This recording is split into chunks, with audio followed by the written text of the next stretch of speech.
Antes de falar dos transtornos mentais, nós devemos falar sobre os métodos diagnósticos em psiquiatria, que está disponível lá no tópico 5.1 da nossa apostila. Nós sabemos que somente o médico pode diagnosticar alguém com alguma doença. Na psiquiatria, na saúde mental, isso não é diferente, né? É o especialista da área, o médico especialista da área, é quem faz o diagnóstico. Mas é preciso que a gente conheça como isso é feito. Então, atualmente existem várias técnicas de exploração e avaliação que favorecem uma hipótese diagnóstica. Apesar de muita tecnologia, de muitos avanços na medicina, a ferramenta mais precisa em saúde mental é o levantamento de dados, né? Entrevistas, avaliações, anamneses e testes psicológicos. Por que, Janaína? Justamente porque as alterações na estrutura, digamos assim, para ser bem direto, as alterações não ocorrem na estrutura cerebral. Não tem um lugar que diz assim: bem aqui está faltando essa parte aqui do cérebro e por esse motivo a pessoa tem esquizofrenia. Não é assim que funciona. Na depressão, em alguns transtornos mentais, já são possível evidenciar, através de exames de imagens, alterações significativas ou depressões em determinadas áreas cerebrais. Entretanto, quer dizer, não é algo acessível e também não é preciso no sentido de ser o suficiente para diagnosticar alguém em quadro excessivamente sintomático. Até porque os sintomas variam muito e, como eu já disse no outro vídeo, não necessariamente uma pessoa com depressão e outra também com depressão irão ter os mesmos sintomas em grau, em intensidade, em mesma frequência. Variam de pessoa para pessoa. Isso complica e dificulta um pouco mais o processo diagnóstico. Então, para se levantar uma hipótese, é necessário, primeiramente, uma boa entrevista, uma boa anamnese, testes psicológicos, né? Exames de neuroimagem, neurofisiológicos e explorações neuroquímicas que é feito pelo médico. Esses são os métodos mais utilizados na saúde mental. Portanto, onde é que a gente entra? Enquanto técnico de enfermagem, você pode ser um dos acolhedores. Por exemplo, no Centro de Atenção Psicossocial, quando uma pessoa procura a unidade, ela passa por uma intervenção chamada acolhimento inicial. Esse acolhimento inicial é uma ficha de anamnese, onde o profissional vai coletar os dados, a história pessoal, a história de vida e o histórico do adoecimento atual, que é o que geralmente leva a pessoa a buscar ajuda. Essa coleta de informações, ela pode ser feita por um técnico de enfermagem.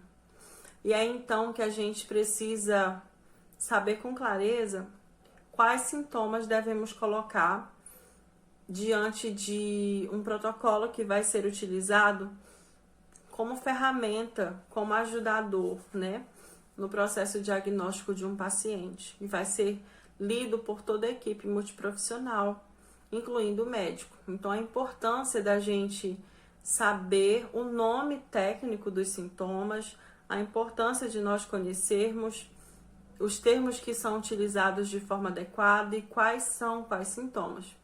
Sendo que algum deles, né, existem vários deles que a gente chama de um jeito no senso comum e existe a forma técnica de falar, por exemplo, o paciente está ouvindo vozes. O que seria ouvir vozes na linguagem técnica? Ele está tendo alucinações auditivas. Então, na hora de colocar lá no protocolo de entrevista, no protocolo de anamnese, nós devemos colocar como alucinação auditiva. Está se sentindo perseguido. Essa é a linguagem comum, mas nós vamos colocar lá que ele tem delírios persecutórios, eles têm delírios de perseguição.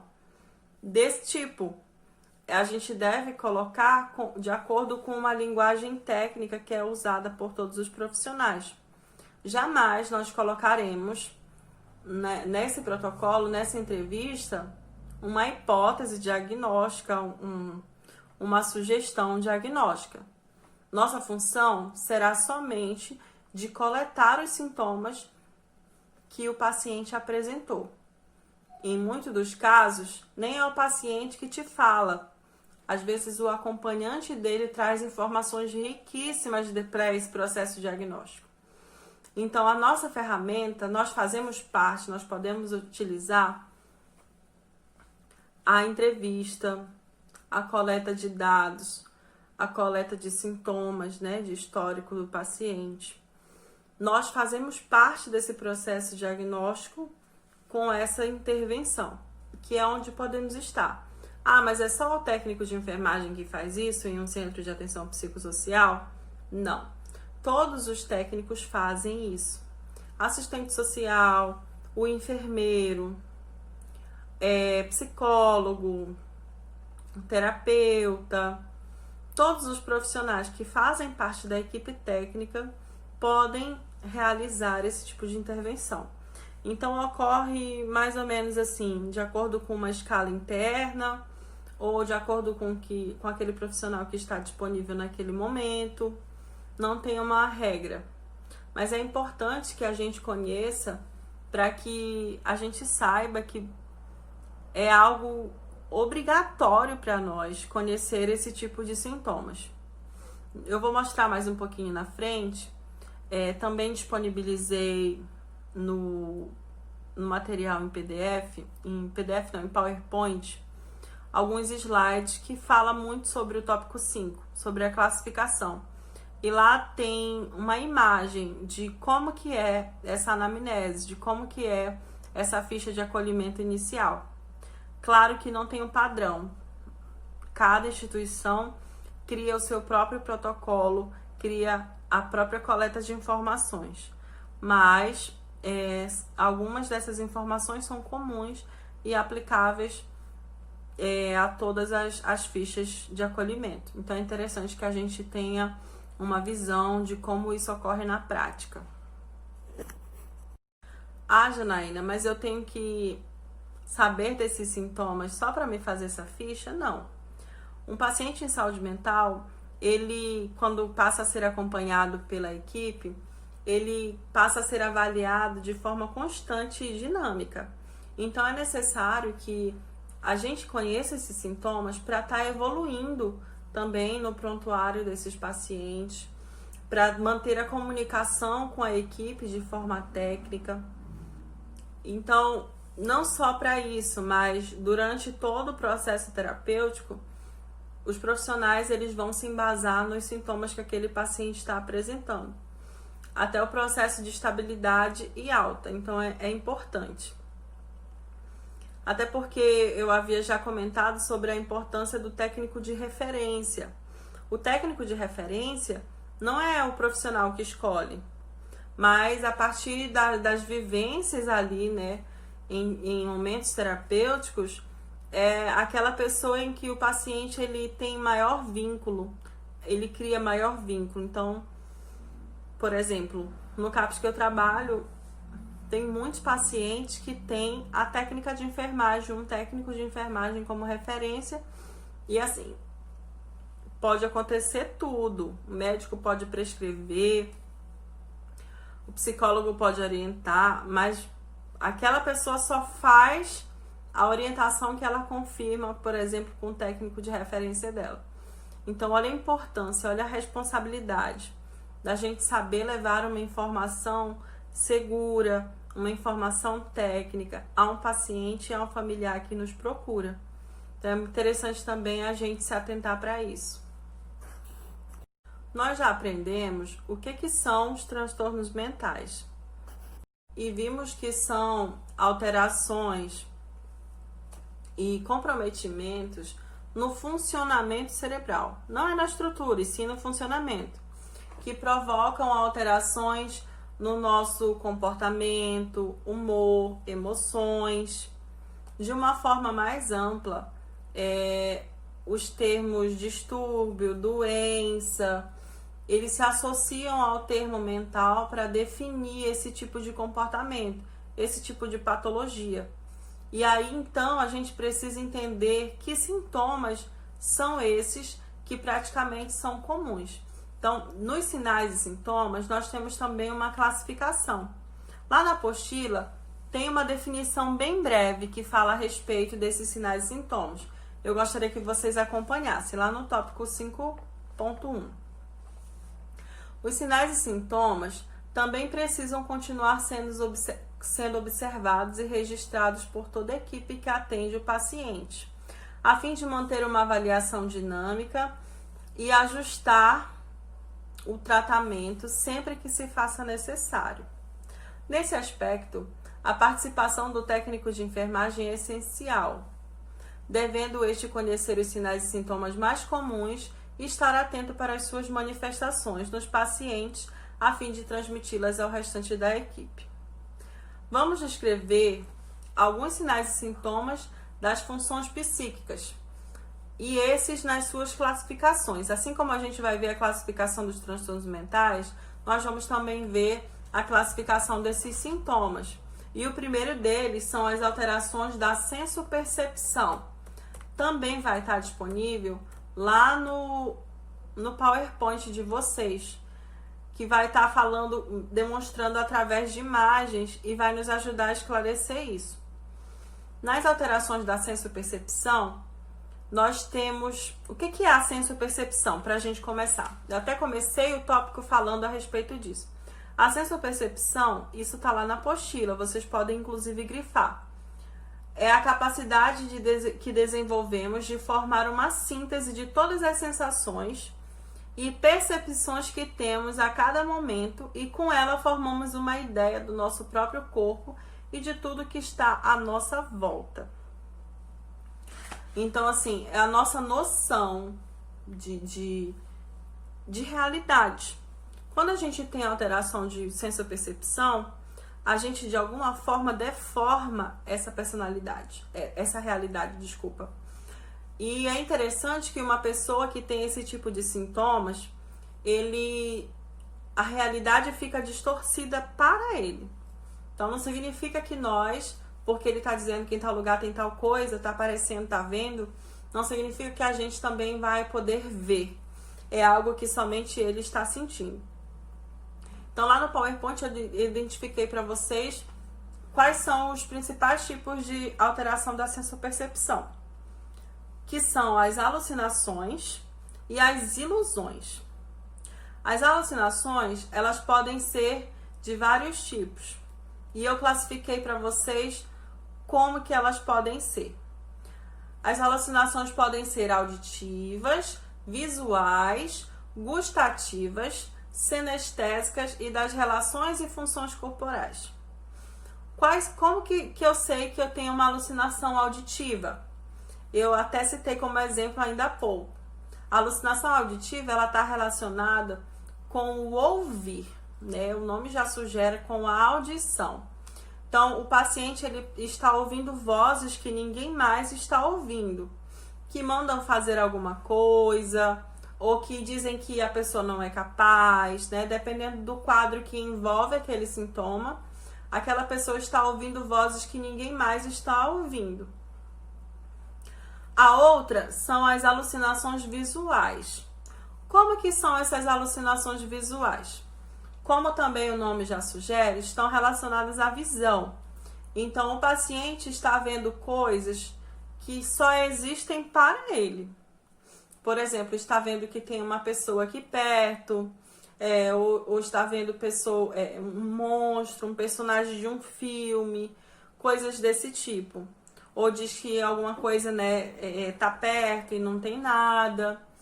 Então, a alucinação visual, ela se caracteriza por esse tipo de situação. Outro tipo de alucinação é a gustativa, que está relacionada com o paladar. Então, tem dias que o paciente está sentindo o sabor de algo salgado, ou então um gosto amargo na boca, e aquilo só está acontecendo na cabeça dele. Não existe uma disfunção clínica, não existe algo que justifique aquela sensação, aquele tipo de alteração. E também temos as sinestésicas, que estão relacionadas ao sentir, ao tocar. A pessoa tem uma sensação de que tem algo que não sai daqui dos ombros, ou tem a sensação de que alguém está segurando a mão dela, ou, por exemplo, tem a sensação de estar muito, como que eu posso dizer? De estar sendo enforcado, esse tipo de situação, ou que tem coisas andando na pele, ou que está saindo feridas e essas feridas não existem. Então, esse é o tipo de alucinação sinestésica. E por último, nós temos as alucinações das relações e funções corporais. Até tem uma imagem lá no slide que mostra, por exemplo, um olho, né, de um olho humano, onde todos os dois estão em um só. Então, para a pessoa, aquilo é real. A pessoa só tem um olho e ela olha para você e só vê um olho no seu rosto. Então, para ela, aquilo é muito real. Por exemplo, das funções corporais. A pessoa é do sexo feminino e ela acha, por exemplo, que tem um pênis, que tem outra função, né? Ela acha que dentro dela existe um cristal, um órgão, que ninguém mais tem, que ela é diferente. Então, esse tipo de situação. Na apostila de vocês, eu descrevo cada uma delas de uma forma mais detalhada. Dou um adjetivo para cada uma delas para explicar. Então, eu quero que vocês leiam com atenção e marquem também, porque é importante, tá bom? Então, eu falei das alucinações e dos tipos delas. Então, nós temos ainda que esclarecer o que é uma ilusão. A ilusão, a gente consegue entender de uma forma mais clara. Porque todo mundo, por exemplo, que já viu um filme onde uma pessoa, por exemplo, via ali no meio do deserto, via lá um lago e tudo mais. O que era aquilo? Ilusão? A ilusão é o quê? Lá na apostila tem uma definição muito simples para que a gente entenda, que é a percepção falseada e deformada da realidade. Então, é algo que a gente vê, por exemplo, um teto, que eu olho para o teto e estou vendo que esse teto está encolhendo. A gente sabe que o teto está ali, o teto existe, mas a gente sabe que ele não vai encolher. Não por uma situação real, mas por uma ilusão, por meio de uma ilusão, o paciente acredita que aquilo realmente está ocorrendo. Então, são situações como essa que caracterizam uma ilusão. Nós temos também a classificação das alterações dos pensamentos. O que são as alterações do pensamento? Gostaria que a gente acompanhasse lá pela apostila. Nos diz o seguinte: pensamento é o processo pelo qual associamos e combinamos conhecimentos que já adquirimos no mundo e chegamos a uma conclusão ou a uma nova ideia. Inicia-se com uma sensação, visão, olfato, paladar, audição e tato, e conclui-se com um raciocínio, que é caracterizado pela associação de ideias. Então, quais são esses sintomas de alteração do pensamento? Eles podem ser de inibição do pensamento, de desagregação do pensamento, ideias de grandeza ou ideias obsessivas e ideias delirantes. Nos mais comuns em os transtornos mentais, nós temos as ideias de grandeza ou ideias de obsessão e as ideias delirantes. Como a gente vai focar nos principais, eu coloquei para vocês de uma forma bem direta como que eles podem ser definidos. Na inibição do pensamento, esse fica lentificado, pouco produtivo, com pobreza de temas. O indivíduo costuma falar em voz baixa e fica ruminando as mesmas ideias, fica falando sempre a mesma coisa. E geralmente esse sintoma ele está associado a um quadro de catatonismo, que a gente vai entender mais lá na frente o que é o catatonismo. É quando a pessoa ela fica quase que imóvel, quase que vegetando, escuta, percebe, mas não tem reação diante de qualquer situação que possa ocorrer. Ela fica ali muito paralisada, sempre no mesmo lugar, quase não se mexe, não fala, só olha. O outro é a fuga de ideias, que também está no meio das alterações do pensamento e que ocorre muito quando a pessoa está em um surto. Na fuga de ideias, o indivíduo tem um aporte tão grande de ideias que não consegue concluí-las. Em geral, possui boa influência verbal e possui grande dificuldade de interromper o fluxo do seu pensamento, que é contínuo. Então, geralmente, quando a pessoa está em fuga de ideias, ela fala constantemente, né? Sem parar, sem ponto, vírgula, sem nada. É falando direto e termina um assunto e começa outro, termina um assunto, começa outro, sem parar. Outro bastante típico dos quadros maníacos, quando o indivíduo constrói sentenças corretas e muitas das vezes rebuscadas, mas sem um sentido compreensivo, fazendo associações estranhas. Tem-se a alteração de desagregação dos pensamentos. Então, assim, ele até tá falando coisas bonitas, palavras difíceis, mas isso não tem um link, não tem um sentido. Esse tipo de comportamento a gente chama na alteração do pensamento de desagregação do pensamento, porque o contexto em si ele não está completamente assim coerente. Por exemplo, a pessoa está conversando com você sobre medicamento, de repente ela começa a falar, não, porque eu sou do Paquistão. Aí você já olha assim, o que foi isso? Não, porque no Paquistão a gente faz isso, isso e aquilo. Aí já começa um assunto. Não é que aquilo não exista, mas que não tinha uma coerência. Por isso que se chama um pensamento desagregado. Depois desse sintoma, nós temos também as ideias delirantes, que são ideias que não correspondem à realidade, mas que para o indivíduo são a mais pura verdade. Essas ideias delirantes quando a pessoa ela começa a falar de algo como se fosse real, mas a gente sabe que não é real. Por exemplo, ela fala que é amigo da Xuxa, que almoçou ontem com o Silvio Santos, esse tipo de situação, que para ela é real. Você não vai contrariar, você não vai contrapor, mas que você sabe que é uma ideia delirante, que não é realidade. As ideias de grandeza ou obsessivas estão assim bem associadas com essas ideias delirantes.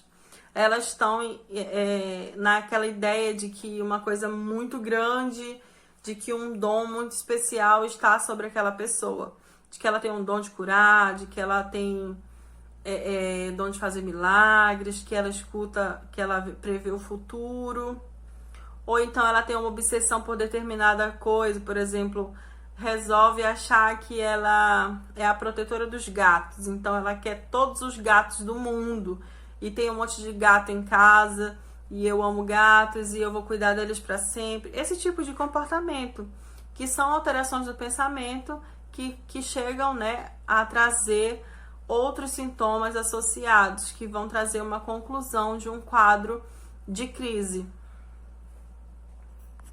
Mais adiante, no tópico C, nós temos as alterações da linguagem.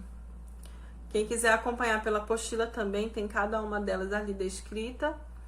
E nas alterações da linguagem, nós temos a logorreia, a gagueira, ecolalia glossolalia e o mutismo. Também não são difíceis de compreender, apesar dos nomes serem um pouco complicados, né? E a gente vai vendo, ao longo de conhecer os sintomas, que um sintoma puxa o outro, que eles estão ali um tanto que associados, que um sintoma puxa um comportamento que vai descrever o outro também. Na alteração da linguagem, nós temos a logorreia. O que é a logorreia? A logorreia, ou verborreia, como algumas literaturas também falam, é a fala ininterrupta. A pessoa começa a falar sem parar, muito logorreico. Aquele discurso sem intervalos, sem pausas, uma busca contínua por estar falando, a necessidade de se expressar imensa. Aí você fala assim, não, mas deixa eu te explicar. Não, mas por que isso, por que aquilo, por que não sei o quê. E de novo, um monte de coisa que a pessoa fala sem parar, sem interrupção, que geralmente já está associado com uma alteração daquela anterior que a gente citou agora, né? A pessoa tem uma ideia de grandeza, a pessoa tem uma ideia delirante, algo do tipo. Então, a logorreia, ela é isso. Lá na apostila fala assim de uma forma bem direta, que a logorreia é a fala acelerada e compulsiva. A pessoa fala buf, um monte de coisa sem parar e muitas das vezes não deixa ninguém falar que está por perto. O segundo é a gagueira. A gagueira, ela é algo que a maioria de nós conhecemos, né? Todo mundo já viu, já conheceu alguém gago, mas nem sempre a gagueira está associada a uma deficiência de algum aparelho que envolva a emissão dos fonemas. Em muitos casos, a gagueira está associada a um problema de ordem emocional ou traumática, como, por exemplo, associada também a um transtorno mental, que geralmente está associada a situações traumáticas, a situações fóbicas, né? Algo desse tipo. A gagueira, a gente já sabe que é a repetição de sílabas com dificuldade para dar prosseguimento na fala. Todo mundo já viu alguém com gagueira, né? E tem uma ideia disso. Eu até nunca deixo de colocar ela como uma alteração da linguagem, porque é importante a gente até perceber em pessoas que não reconhecem que tem um problema, que a gagueira ela pode estar associada a um quadro emocional, que precisa ser tratado como outro qualquer. Acho que nessa ninguém vai ter dificuldade de entender, né? Depois da gagueira, nós temos o sintoma da ecolalia. O que é a ecolalia? Ecolalia é um sintoma, é uma alteração da linguagem que ficou bastante conhecido depois que passamos a popularizar conhecimentos acerca do autismo, né? Porque é um dos sintomas que muitas crianças autistas apresentam. Na ecolalia, a repetição como em eco das últimas sílabas proferidas por alguém ou das últimas palavras. Por exemplo, a pessoa age como se ela estivesse em um lugar assim vazio e o que ela falasse desse eco, só que o eco no caso é provocado por ela mesma. Por isso que o nome já sugere ecolalia. A pessoa fala já vou. Alguma coisa em que consiste nessa repetição de um fonema ou de uma palavra que esteja num conjunto de algo que ela ouviu naquele momento ou em um momento que já passou e ela fica reproduzindo. Acho que deu para entender, né? Nós temos também o sintoma da glossolalia. O que é a glossolalia? Esse é o menos conhecido, mas que em alguns momentos ele aparece sim, principalmente em quadros esquizofrênicos, onde a pessoa está em quadro sintomático. O que significa a glossolalia? Lá na apostila diz o seguinte: na glossolalia, o paciente usa a linguagem de forma estranha e incorreta, muitas vezes com criação de novos termos incompreensíveis, coisas que só ele entende o significado, os neologismos, né? A pessoa cria palavras que para ela tem um significado, mas que nunca foi descrito em lugar nenhum. É a tal da chiforínfilo lá, né? Que o Chaves criou. Que para ele sabe o que é, mas ninguém nunca soube que é a tal da chiforínfula, né? Então, isso é um sintoma chamado glossolalia. Temos também outro que é bastante conhecido, que eu descrevi por último, que nem precisava de explicação, que é o mutismo, né? Que é a condição de não falar. Todo mundo sabe que o mutismo está associado à ausência da fala, mas quando a gente fala de um transtorno mental, de um sintoma, a gente está falando de uma condição que ocorreu devido a um transtorno mental. Então, a pessoa nasceu muda, ela tem um transtorno mental? Não. A questão do mutismo está relacionada geralmente a quadros depressivos, a episódios depressivos, onde a pessoa não fala de forma alguma. Ela simplesmente está ali calada, ou não consegue falar, ou refere que não, tenta expressar que não fala, e esse quadro dura até a pessoa estabilizar do quadro sintomático. Desculpa. Então, essas são as principais alterações da linguagem. Nós vamos dar continuidade agora com a alteração da consciência. Na alteração da consciência, nós temos também alguns sintomas que são bem conhecidos.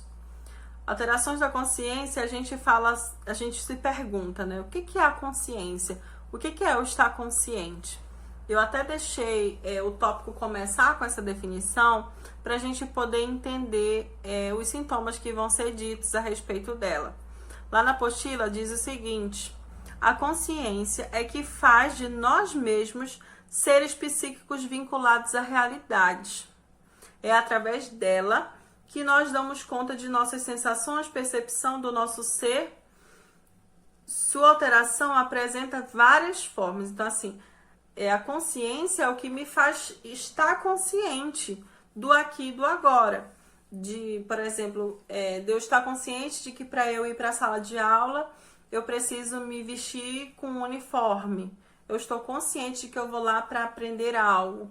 Eu estou consciente aqui agora de que hoje é 20 de outubro, ou que estamos no ano de 2020. Situações desse tipo, que nos torna consciente do que estamos vivenciando, da realidade. Alterações na consciência nos provoca sensações inusitadas. Uma delas é o delírio, que é bem conhecido, né? Eu até citei um pouco na ilusão, mas na condição de delírio nós temos uma situação que todo mundo já assistiu em algum filme. Quem já assistiu aquele filme Hotel Transilvânia, que é um desenho, né? Tem lá a família. Eles vão parar num deserto em um dos episódios lá do filme. E todo mundo tá ali morrendo de sede. Então o calor é tão grande, o desejo é tão grande daquela água, de suprir aquela necessidade da sede, que todo mundo começa a delirar. Então eles têm uma miragem e que vê um lago repleto de água, né? Com uma paisagem muito bonita. Então eles começam a nadar ali, tudo delírio. Quando na verdade eles caem na realidade, né? Eles estão ali nadando na areia. Porque o delírio ele funciona dessa forma, é uma alteração da consciência. Lá na apostila fala o que é o delírio. Diz assim: o delírio é uma alteração transitória na qual o paciente não consegue reter, fixar ou evocar informações. A atividade mental organizada é reduzida. Então, ele não consegue interferir naquilo, ele está delirando, né? Então, para ele, aquilo é real e ele não consegue geralmente vir à tona. A gente até já viu ou já ouviu alguém delirando, por exemplo, quando está com uma febre muito alta, que fica falando ali coisas que não estão acontecendo naquele momento, fica delirando. Então, esse é o mesmo delírio que nós estamos falando. Uma pessoa em delírio, ela fica nessa situação, com a questão das informações e da atividade mental organizada e reduzida. Então, assim, desorganizada e reduzida. Então, o delírio faz a pessoa fugir do real. Nós temos também a despersonalização e desrealização, ou desrealização.